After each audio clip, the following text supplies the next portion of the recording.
Hello, good morning mga kalabuyo hunter. Magandang umaga sa inyong lahat, no? So, pupuntahan natin yung ating pangating dikol, no? Sinita pala natin kahapon sa hapon, no? So, hindi tayo naka-video, no? Kasi naluba tayo. So, ayun, no? Pupuntahan natin kung nakahuli siya ngayong umaga. So, let's go. Ayun, puntahan natin mga kalabard hunter. Ayun, bakit nawala yung pangating dikol natin? Gumana naman yung piita natin na dalawang, no? Screen trap natin.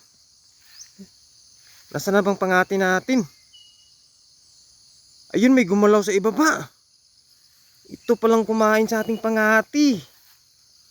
Ayan o mga kalabard hunter, hindi na siya makagapang. Dahil sa sobrang busog. Grabe, ito palang sala rin mga kalabard hunter. Ako, napakasayang ng ating pangating dikol. Ayun o, nasa 30 piraso ng huli yun. Grabe, ayan mga kalabard hunter, kasi kahapon pala hindi siya nakakuha ng hapon, no? So sinit up natin ng hapon para baka sumaga mas makahuli siya ng maaga. Ayan, so ito pala ang nadatna natin, no? Wala na yung pangating pangating dikol sa loob ng screen trap. Ayan, no? Pati yung dalawang huli niya, so kinain.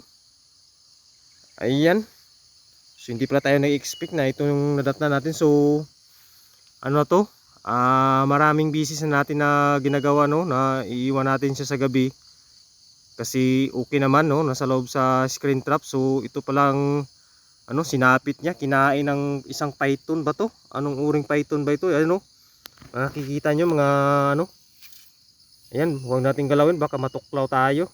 Dandahanin natin yun, makikita nyo yung sa loob sa tiyan nyo, malaki. Ayan, hindi siya makagalaw dahil sa busog siguro.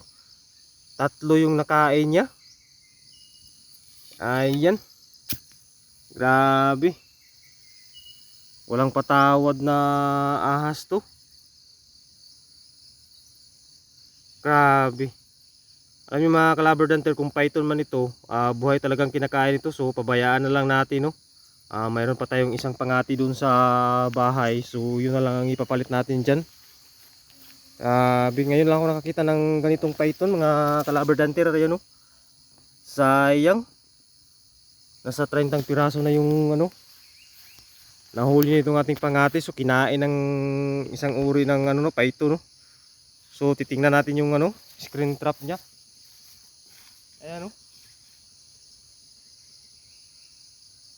Gumana sana yung dalawang pita natin na screen trap. Pero yung huli kinain ng python, pati yung kasama yung pangati nating dikul, no. So ayun, no. Napakasayang talaga mga kalabard hunter. Kasi napamahal na yun sa akin yung pangati nating dikul, no. Grabe, na sa sobrang 30 piraso ng huli yun. Ayan, no. Makikita nyo. Hindi makaalis-alis yung python, no. Dahil sa sobrang busog, no. So tatlong kinain niya, dalawang huli at saka isang pangati natin. So yun mga kalabard hunter, palitan na natin, no. Para bukas siguro i-set up natin, no. Mag-training naman tayo ulit. So ang hirap talaga mag-training ng pangating dikol mga kalabard hunter. So aabutan ka ng isang aabutan ka ng 1 week, no, bago mo matrain na siya, na makahuli. So yung pangati natin hindi na yun masyadong mailap, no. So ayun, sayang hindi natin naabutan, no. So sa susunod hindi na tayo mag-iwan ng ating pangating dikol, no, dito sa sa tabing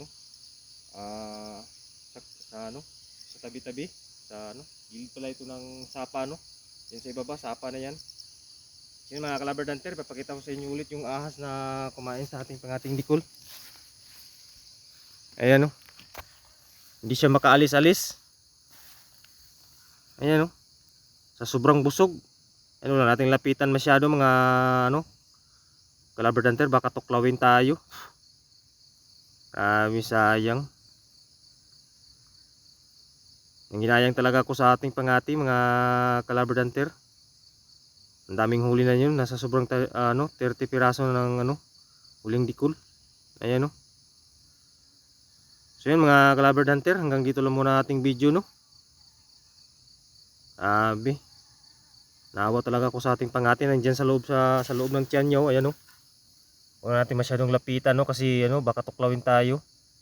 Baka isa itong king cobra or ano ba ito. Ayan. Ayan, kung sino bang nakakita sa video ito, yung sa mga solid subscriber natin, paki-comment namin dyan mga idol kung anong ahas to. Ayan, no. Ngayon lang ako nakakita, no. Ano ba, isa ba tong python or king cobra, anaconda or lamay ba sa Bisaya? Ayan, no. Sa sobrang busog niya, hindi na siya makagalaw. So yun mga Calabar Hunter, hanggang dito lang muna ating video. Ayan, no.